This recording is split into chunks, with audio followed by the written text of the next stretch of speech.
စင်ကာပူနိုင်ငံမှာတစ်လကိုကျပ်သိန်း360ဝန်းကျင်ပေးမယ်ဆိုပြီးခေါ်ယူနေတဲ့မယ်တီလရှင်အလုပ်ခေါ်စာအရန်နာမည်ကြီးနေပါတယ်။စင်ကာပူနိုင်ငံကလင်းဂျူရှန်ဗုဒ္ဓဘာသာအဖွဲ့အစည်းတစ်ခုမှာမယ်တီလရှင်နေရာအတွက်အလုပ်ခေါ်နေပါတယ်။လစာအနေနဲ့စင်ကာပူဒေါ်လာ9000ကနေ11000အထိမြန်မာငွေနဲ့ဆို165သိန်းကနေ366သိန်းအထိပေးပါတယ်။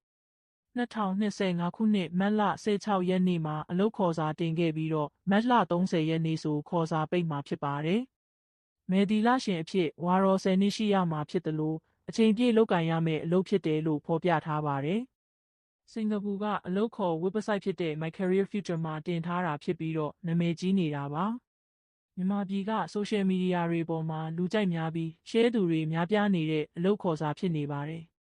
မြန်မာငွေနဲ့တွက်ရင်တစ်လကိုကျပ်သိန်း360အထိရရှိနိုင်မဲ့မယ်တီလရှင်အလုပ်ခေါ်စာကိုဝိုင်းရှဲနေကြတာပါ။